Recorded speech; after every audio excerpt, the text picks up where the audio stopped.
One of the hallmarks of the Final Fantasy series is that each game features a story that is unique, with an original world that's populated by memorable characters, various nations and factions, and ever-changing motivations.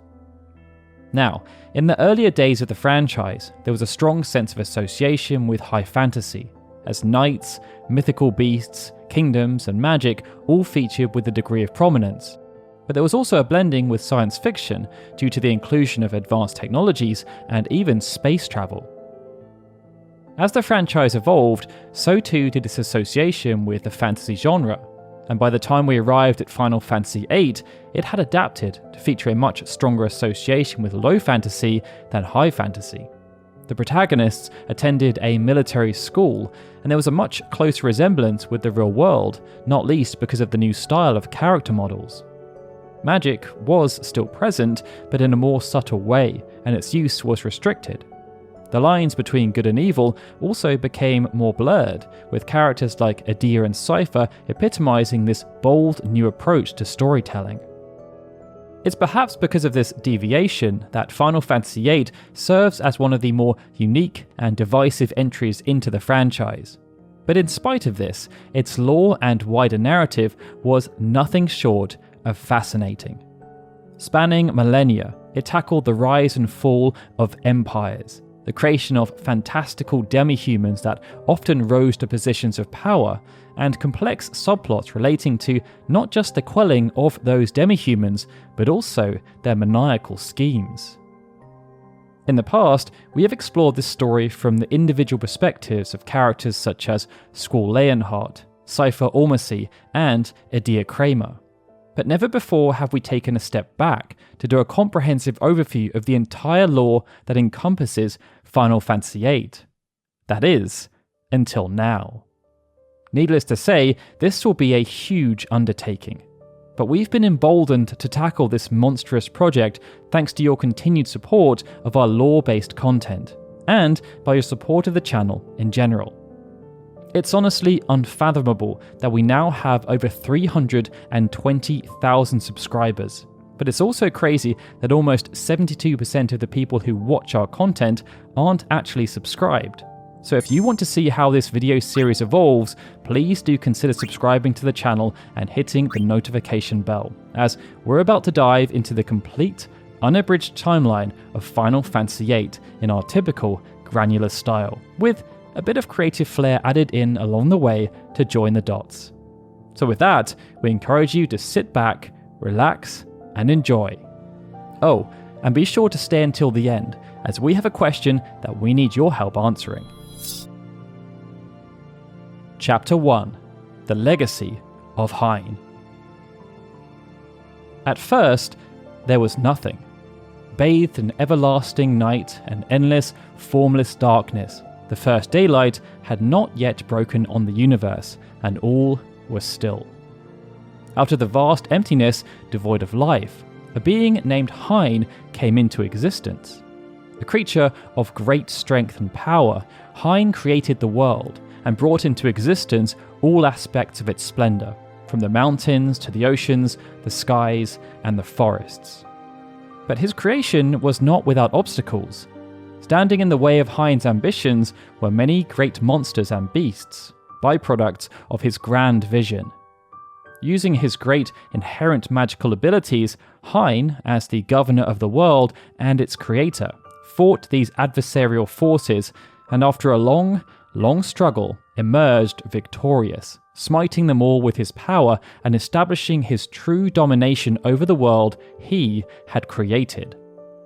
Sitting atop his throne, Hyne surveyed the lands he had willed into existence and now conquered. In the north, south, and west, Hyne could see all there was to see, and he was happy for it. His view of the eastern sea, however, was obscured by a great mountain, and this made Hyne very upset. Hyne's first thought was to strike the mountain down and restore his view to the east, a task that should have been simple for a powerful being such as himself. Unfortunately, due to his long struggles with the beasts and monsters during the creation of the world, Hyne's power had diminished greatly, and he found himself in need of rest to restore it.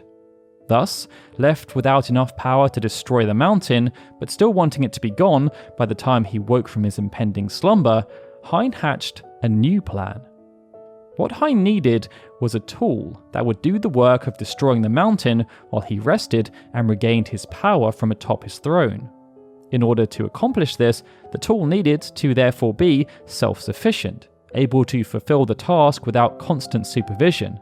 And as the tool may get run down or indeed broken, it also needed the capacity to reproduce and essentially fix itself. Hyne called this tool humanity.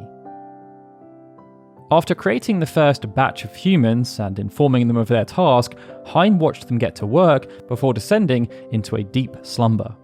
His battles with the beasts and monsters and his creation of the humans had left him completely drained, and as he fell asleep, he looked forward to the completion of the task he had charged the humans with undertaking. Over the years that followed, the humans did indeed carve up the mountain that had caused Hyne such nuisance, and when they completed their task, they turned to Hyne for guidance about what they should do next. But Hyne did not answer. Still, not recovered from his own great work, Hyne remained fast asleep, and the humans, independent as they were, saw that there was nothing to be done about Hyne's slumber and thus set about creating their own objectives, changing the land further as they saw fit in lieu of Hyne's guidance. They also continued to multiply, but with no enforced degradation, mortality rates decreased, and the population of humans began to grow at a far greater rate than Hyne had ever intended. As generations passed, the humans had begun to form what eventually became the founding civilizations of the planet. Cities, towns, and culture sprang up all over, and upon waking from his great rest, Hyne was shocked at what had happened in his absence.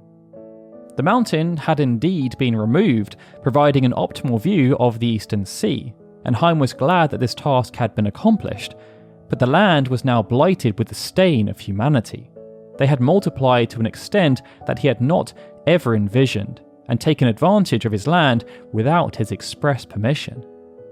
Even though humanity had only acted in such a way due to the absence of their creator and the autonomous spirit that they had been granted, Hyne was too arrogant to accept his own role in what had happened. He simply believed humanity was at fault and believed they should be punished for daring to abuse and alter the world by acting on their own volition. Hyne first sought to right his initial wrong. He believed that one of the main reasons this problem had arisen was humanity's ability to reproduce without restriction. And so, as Hyne still saw use in his tool, he sought to simply quell the number of humans that existed to restore the balance. As a logical being, Hyne did not decide to simply cull humanity at random. Instead, he decided to dispose of those that were inferior and unable to perform physical labour to optimum levels. This meant he focused on the sick, the old, and the young, but it was the latter that turned out to be the biggest mistake. The humans that remained felt the culling of their children was a horrible, brutal, and heartless course of action.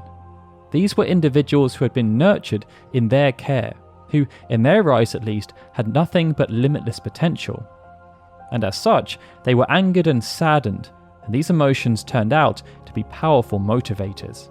When the culling started, senior figures amongst the human ranks protested. As they wept in front of their god, they pleaded for him to stop. But as they were mere insects in comparison to Hyne, he cared naught for their opinion and was unrelenting in his task. This turned out to be a grave mistake.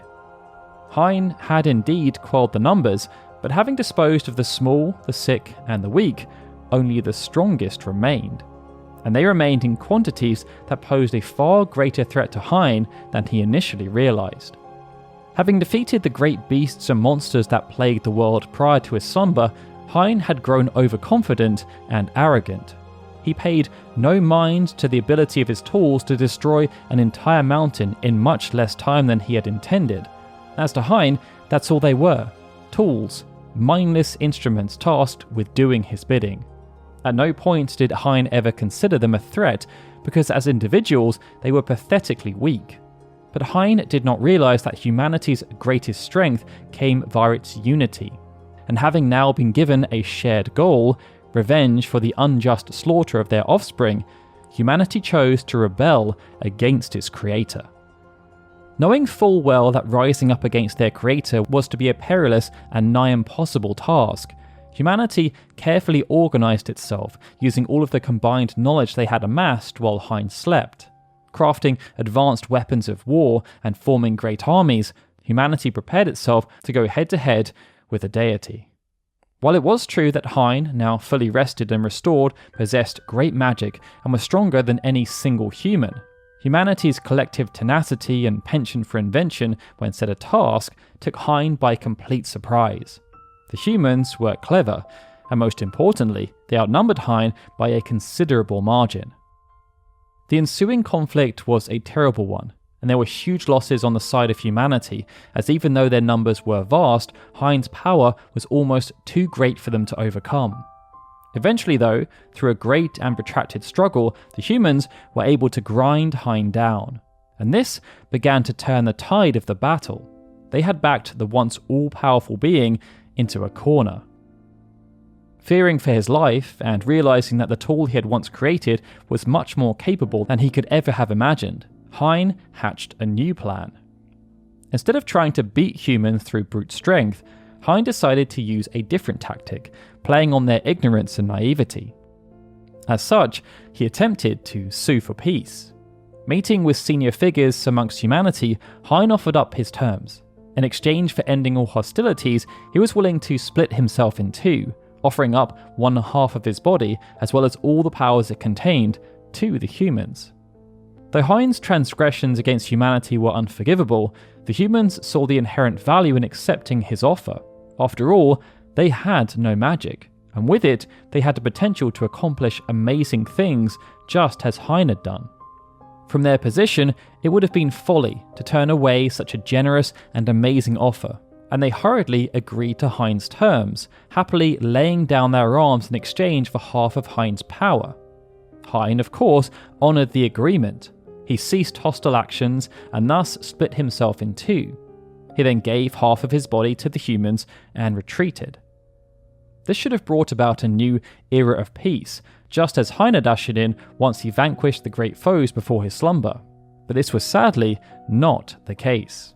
With Hyne no longer there to act as the object that brought them together as a collective, individual factions of humans started to re-emerge. And amongst these factions were powerful figures of leadership that each felt that they deserved to be the sole inheritor of Hyne's power. Thus did the world embark on a new era of war, this time created by the absence of Hyne and the power vacuum that was left behind. After initial posturing took place, various armies and countries under the leadership of the strongest humans that existed at the time sprung up, each desperate to claim half of Hyne's body that had been left to humanity. Instead of the peace they had fought so long and hard for, humans were instead awarded with a war far more horrible than the war they had just fought against Hyne. This time, they were fighting against their own kind, on a scale never seen before. And with humanity as a whole growing increasingly clever and cruel in the art of war, what followed was a brutal affair that did more to cull their numbers than anything Hyne ever did. For an unspecified period of time, humanity essentially tore itself apart. That was until one day, after years and years of horrible violence and bloodshed, one ruler, known as King Zabalga, finally succeeded in subduing his rivals and bringing his people to victory. King Zabalga was known far and wide as the Dark King, and was very well versed in the ways of war. He fought hard for his prize, and upon achieving total victory, Zabalga assembled a royal entourage of advisors, warriors, and spiritual figures before absconding to a sacred space within the deep forest. Here, he was to commune with the half of Hyne's body humanity had been gifted, before receiving its power and presumably becoming akin to a demigod. But despite the ceremony going according to plan, Hyne's body did not heed Zabalga's commands. In the aftermath of this colossal embarrassment, experts were called from across Zabalga's lands. But even though consultations took place, nothing they tried worked. Every subsequent attempt only added to Zabalga's frustrations. He was the strongest of the humans. There must be something they were doing wrong. It led to a period of self-reflection as Zabalga thought to himself, Where is this great power that he and his people had fought so hard for and sacrificed so much for? By chance, it was around this time that a renowned figure from outside Zabalga's domain appeared. This figure, known as the Great Sage Vasharoon, was amongst the wisest of humans, and he appeared to be most knowledgeable about Hyne, and more specifically, why Hyne's body had not granted its power to Zabalga. Vasharoon had known for some time that humanity had fallen foul of Hyne, but despite his wisdom, he had been unable to quell the violence. It was only now that peace had been achieved amongst humans, and with Hyne's body not responding, that he was able to speak up without fear of reprisal. He revealed to Zabalga and his court that Hyne's bargain for peace was a ruse. Instead of giving the humans half of his body alongside half of his power, Hyne had instead simply given them his cast-off skin, and this skin was devoid of any power. Enraged at this news, King Zabalga and his people swore revenge against Hyne for his trickery. They vowed to find him and destroy him. But Hyne had always been one step ahead and was nowhere to be found. After the initial fighting had broken out amongst the human factions, Hyne had used the commotion to slip away unnoticed, and having all but disappeared from the world, Hyne ensured his powers remained secret and away from the hands and minds of dangerous humans. For this transgression, Hyne earned the infamous title amongst humans of Hyne the Magician, and he was hunted for generations for his betrayal. But no matter how much humans scoured every inch of the land, Hyne was never found, and their thirst for revenge was never satisfied. As Hyne eluded humanity, speculation was rife as to what happened to the once all-powerful being. Many believed it would simply be impossible for such a nefarious and well-known figure to disappear without a trace. Yet no matter how hard they searched, no trace of Hyne was ever found. Something did start to occur though. One of the main reasons for humans fighting so hard to acquire the power of Hyne was that they possessed no inherent skills with magic. Everything had to be accomplished through manual labour or by using their brains and technical nous. But individuals started to appear who did have control over magic, albeit to a lesser degree than Hyne.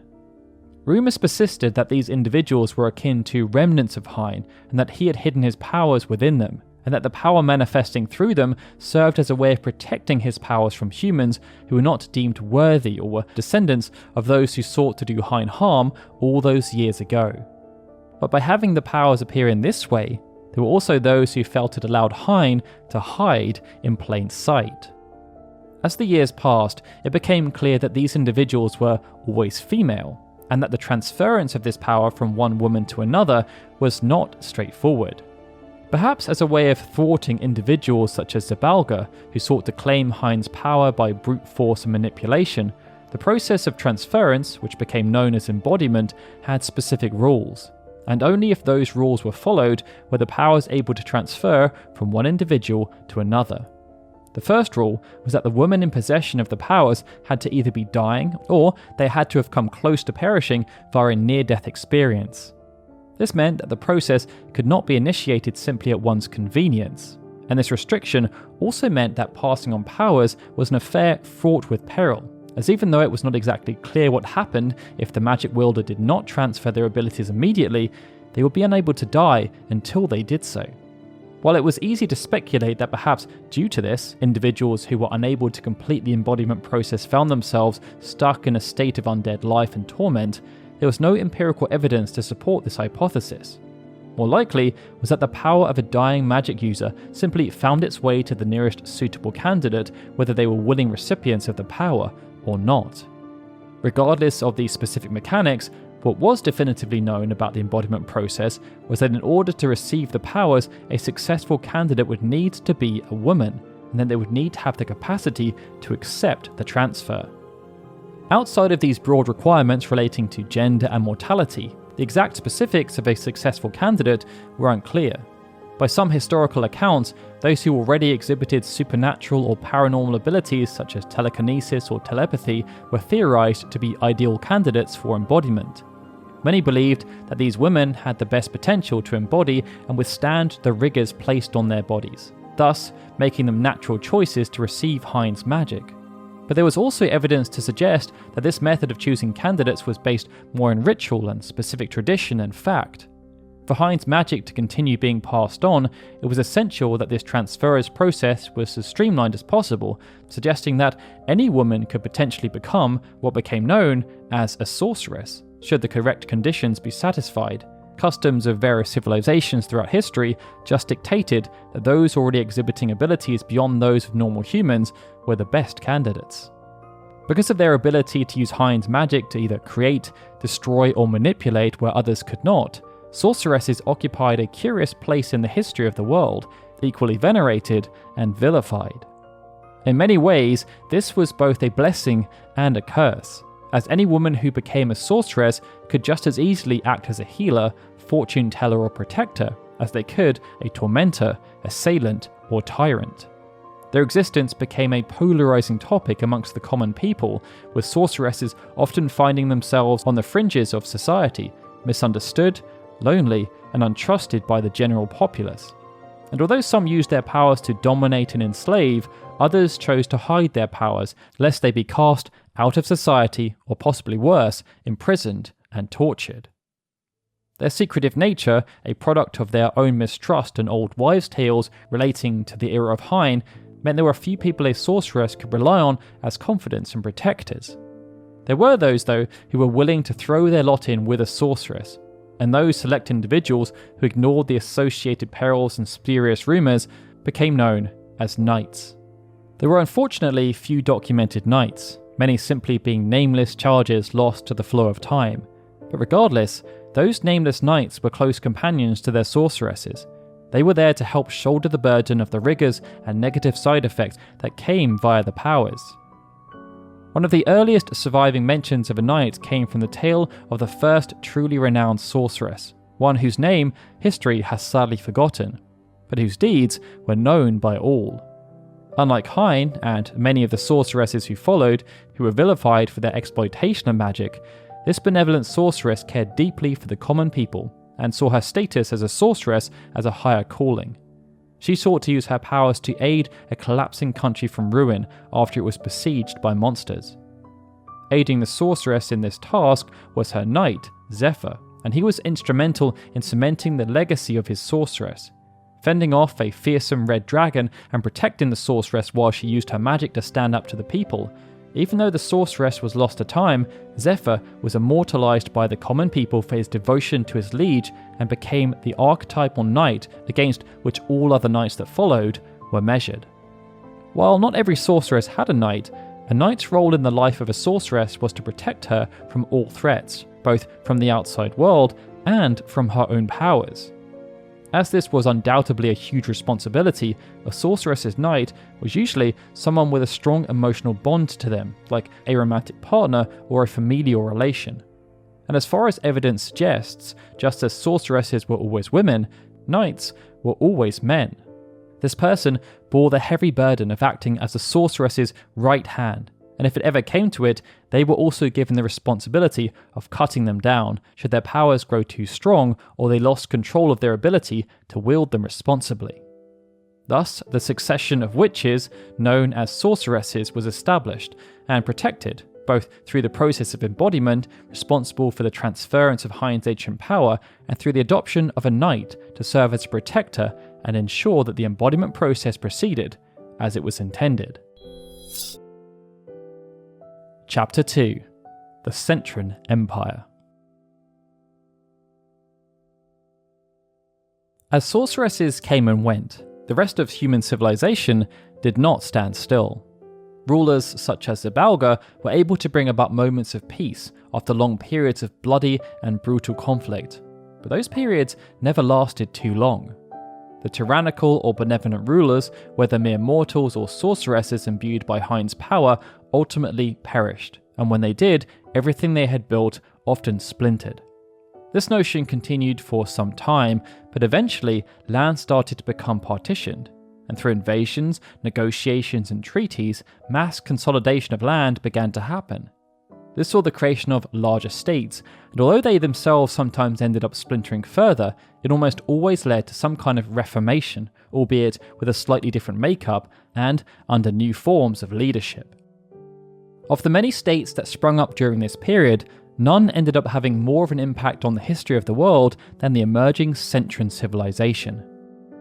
When exactly the Centra started to gain prominence is unclear, but by around 4,000 years prior to the events of the main game, they had become a powerful and dominating force.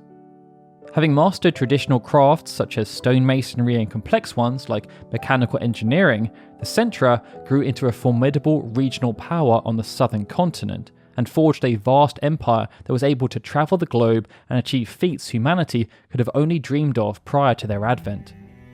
As a people, the Centra worshipped the sorceresses and their knights, a fact which was reflected in much of their architecture and artwork. In their honour, great structures were erected, a mix of ancient stonework, technological marvel, and, to the undiscerning eye, even magic. And irrespective of whether the sorceresses functioned as leaders of the Centra or were simply highly regarded figures in society, it was their prominent featuring in the day-to-day lives of the people that helped the Centrans rise above all the other disparate nations and factions that existed in the world. Taking full advantage of both their technological prowess and the power of the sorceresses, for centuries and even millennia, the Centra pushed the limits of what humanity thought was possible. They built cities filled with advanced machinery that provided every convenience to their habitats. What's more, the Centra laid the foundation by codifying many things such as language and even the passage of time, still seen throughout the world in the Common Era. It was thanks to them that the modern calendar system for counting months and years was established, and because of their efforts, it was possible to trace the Centra's growth while also logging the history of the world. It was also the Centra that were the first to use the term sorceress as well, fitting for a society that benefited so heavily from their power. And it was coined by a historian known as Tem over 500 years prior to the current timeline. But even though this was a more recent development, used as a way of specifically describing those who were able to carry the magic of Hyne, the lineage of embodiment and the passing on of magic through women was already an established part of the legends that graced their culture. Now, with so many annals of history lost to the passage of time, it's unclear when the Centra decided to cast their eyes outwards to new lands, but it's safe to assume that this had happened after they had asserted themselves and laid claim to much of, if not all, of the southern continent. Taking to the inner sea that lay between all the continents of the world, they sent out exploratory scouting parties, and then, if the feedback was positive, colonization was given the green light. Through these excursions, the Centra found their way to the coastlines of the western, northern, and eastern continents. There, they set up small outposts and colonies and began interacting with the local communities and setting up simple trade routes back to the southern continent. After some time, the Centra were then able to start exerting their sphere of influence, and this was most effective on the western and eastern continents. The settlements here quickly grew to become established hubs, and this helped to create a bustling mercantile economy that served to only grow the Centra's influence in the world and strengthen their empire. There was, however, another reason behind the desire for the Centran hierarchy to expand beyond their original continental borders, as by establishing footholds throughout the world, they hoped to mitigate the risk and potential impact of natural disasters. For many years at this point, the Centra had been studying the planet and observing all sorts of natural phenomena such as earthquakes, volcanoes, and tsunamis. But they were also learning much more about the world and its relationship to the cosmos. Of all the myriads of things they observed, there was one particular phenomenon connected to the mysterious moon that truly frightened them and gave them cause for significant worry, something the Centra dubbed the lunar cry. As far as the Centra could figure out, this phenomenon dated back tens of thousands of years, and it was a recurring cyclical event. It happened when the moon, which the Centra learned was the home and source of monsters not native to their lands, became oversaturated. When this occurred, and the proper gravitational conditions between their planet and the surrounding moon were met, the monsters then fell from the moon to the surface of the planet, causing immense damage to the surrounding environment and causing significant harm to any living organism that was unfortunate enough to be within range of the fallout. Observed from afar, the lunar cry worried the Centra because they saw the destructive potential of the phenomena. They knew that the best way to safeguard themselves against annihilation was to diversify their great civilization and ensure that they could weather a lunar cry should they be unfortunate enough to have one occur within their own borders, or, in the worst case scenario, at their capital, which was the lifeblood of the empire. Thus, planning for the worst, the Centra invested in their new settlements and trade routes. But this was not all they did to prepare. They also built incredible structures that were capable of moving through the air and travelling the world, acting as mobile cities should the situation arise where the lunar cry hit closer to home and the land became uninhabitable. These structures were a prime example of the kinds of transportation technology the Centra were capable of producing, but they ended up being put to use much quicker than the Centra had hoped, and only a handful were ready by the time they were needed. Exactly when the lunar cry struck the heart of the Centran Empire was lost to time, but when it did happen, the natural disaster devastated the southern continent. It became fractured in a way that was far worse than the Centra had predicted, creating a scar on the very land itself. And such was the ferocity of the lunar cry that it left the Centra fractured and broken. But luckily, it did not wipe them out completely, and this was due to their careful planning. Shattered as they were, even the great Centran civilization wasn't able to keep its massive globe-spanning population under one central authority, and with the chain of command broken, its additional settlements started to gain a degree of autonomy, and two in particular stood out. One on the western continent, which asserted themselves as the nation of Dolet, and one on the eastern continent, which became known as Esther. Each found themselves in a unique position, and this influenced how they chose to tackle the next part in their evolution as now independent nations. The western continent was akin to a melting pot. Even though the Centra had established a foothold via the now independent Dolet, which was strategically chosen due to its natural defences, there were numerous other independent factions that existed on the continent. This meant that while the Centran leadership was still in effect, supply chains needed to be shored up, and it was of paramount importance that the land they had claimed was consolidated through the solidification of defensive positions. Survival became the name of the game, and they became adept at not only fighting off incursions, but also targeted retaliatory strikes. The key aspect was to not antagonize the other powers that existed on the continent beyond what was necessary for basic posturing until such a time that they were ready to expand. After the lunar cry devastated the southern continent, what remained of the Centran civilization was in disarray, and this meant there was no clear direction and supply lines were disrupted. Taking the initiative, the leadership of the newly established Dolet realized that if they were unable to acquire the fundamental resources they needed to survive from their now fractured supply lines, they needed to seek them from elsewhere. And as there were no willing trade partners, this led to Dolet going on the offensive as they looked to acquire the resources they needed by force. Flexing their honed and formerly shackled military might, Dolet first turned its attentions to nearby towns and cities, with those who saw sense subjugated and those who did not eradicated. The settlement on the eastern continent then endured a rather different fate. Unlike the western continent, where other factions already existed, the eastern continent was more of an open frontier. A settlement was again established near the shoreline, but there was no requirement to defend the position. Effort was instead placed around the pursuit of knowledge.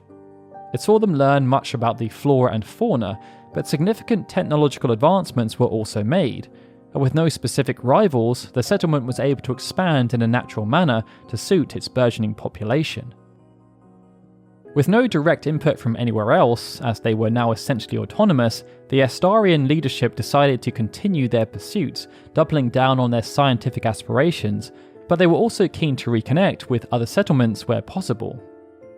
Back on the southern continent, it was a dire state of affairs. Much of the civilization was in tatters, and many of the most important figures had been evacuated via the mobile cities. Due to them not quite knowing how severe the lunar cry was or how far-reaching its effects would be, the mobile shelters travelled to the far reaches of the world. One managed to land close to the western continent settlement, albeit further inland, with the positioning again having strong natural defences via mountain ranges and an enclosed bay that connected to the sea. The other 2 surviving shelters went to the north, with one settling in the smaller middle continent and the other settling in the mountains to the far north of the eastern continent. From here, both of these shelters went on to establish new nations by either building out themselves or collaborating with the local populations. In the middle continent, due to it having a much smaller landmass, they were able to use the mobile city as a base of operations before establishing a new settlement close to the sea. This then became known as Balam. In the north, things were similar. The mobile city was again used as a base of operations to build a new settlement, and this became known as Trabia. However, even further north there was another already established faction known as the Shumi. An old faction harkening back to the time perhaps even before the Centra had started to assert themselves, the Shumi were a group of non-human beings of unknown origin. They established their settlement far, far away from the different strains of humanity, using advanced technology to build a climate-controlled subterranean village that afforded them a life of safety and simplicity.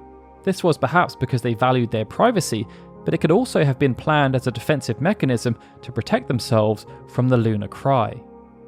As the Centran civilization proliferated throughout the world, the Shumi maintained cordial relations, but they were very much neutral.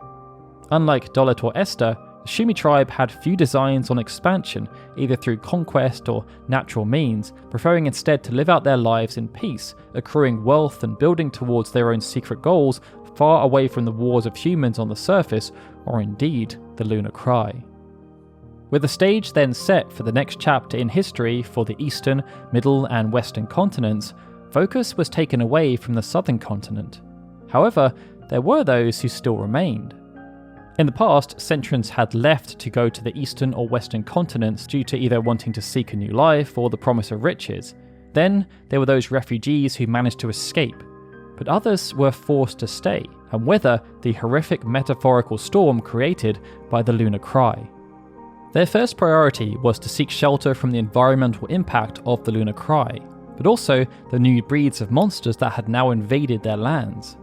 And after a suitable stronghold was established, they decided to found a new iteration of the former Centran capital in an attempt to try and regain what had been lost. But due to how much the land had been ravaged and their own lack of resources, times were tough. They were unable to keep up with the advances of their former overseas colonies and ended up having to make do with being a lesser power in the world as they sought to try and rebuild Centra back up to its former glory. While this was happening, Dolet continued its imperialistic expansion and succeeded in bringing the entire western continent to heel. But they didn't stop there, as Dolet also crossed the seas to annex the fledgling nation of Balam so as to create a strong staging ground for potential moves of war against the eastern continent. This new conquest was marked with the formation of the Holy Empire of Dolet, a true superpower in the modern era. In the meantime, Esther continued their pursuit of technology, as they believed that their superiority in knowledge would be their saviour when it came to surviving either future conflict or natural disasters. While they did not conquer other nations at all during this time, they did build a city so large and advanced that it seemed impossible to outsiders, spanning much of the western shoreline of the eastern continent, a feat that truly did their Centran heritage proud. For many years, the world continued on in this fashion, with each faction growing and solidifying its power in their own way, continually developing themselves as well as gently testing themselves against others' boundaries.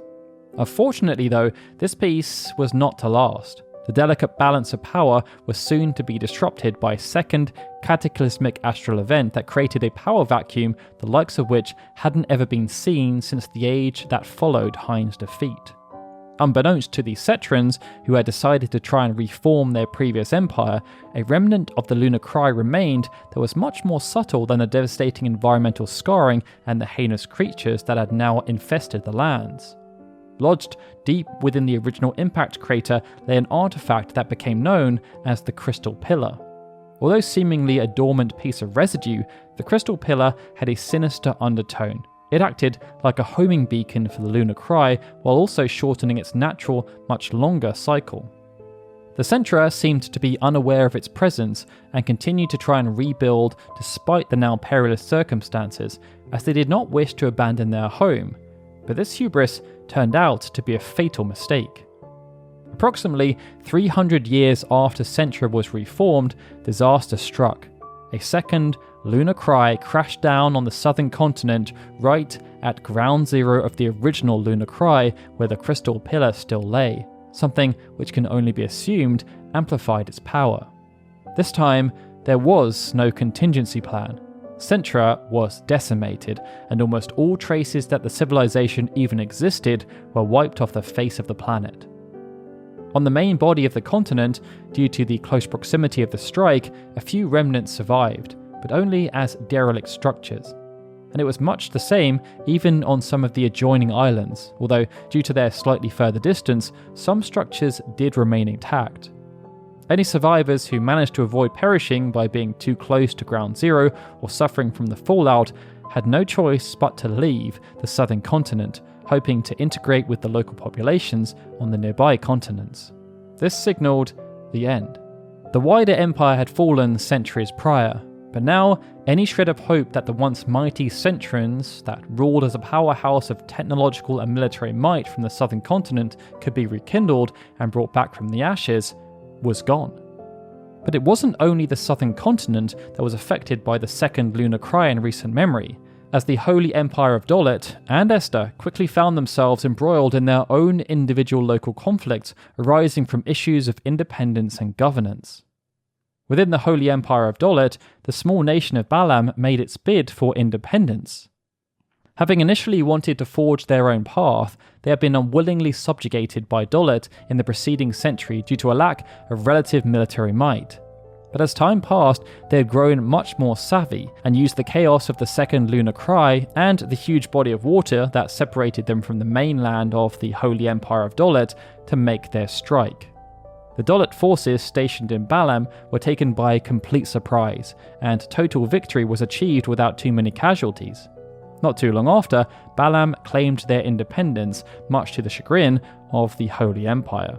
In theory, they could have launched a counter-offensive to reassert themselves over the defiant Balam natives, but pockets of instability had also started to surface across the entire western continent, and the peacekeeping forces that had been deployed by Dolet were otherwise occupied. On the eastern continent, scientific research was beginning to reach new heights as Esther began to explore their borders. It saw them take a keen interest in happenings deep beneath the sea, but they were also affected by the rise of a notable individual. Even though sorceresses had been a prominent part of Centran culture, after the lunar cry, those blessed with the remnants of Hyne fell into obscurity, often wanting to remain hidden. However, as Esther sought to evolve their society further, they decided to imbue their scientific knowledge with something a bit more supernatural. And this then set the stage for the next passage in history, as the world became embroiled in a horrific, worldwide conflict that became known simply as the Sorceress War. That, though, is a story for another day. Thank you all so much for watching. My name is Darryl, and this has been the complete, unabridged timeline of Final Fantasy VIII Part 1. Hopefully, as you watched through the video, you thoroughly enjoyed how we have brought the history of this great game to life. If you did, then please consider showing us how much you appreciate the effort that's put into researching, writing, and editing this video by giving it a like. In truth, any interactions you make really help the channel out, so if you do genuinely like this kind of content, please do let us know, because this is going to be a long journey. Now to the question I mentioned at the beginning of the video. We have a few thoughts on how to build this series out.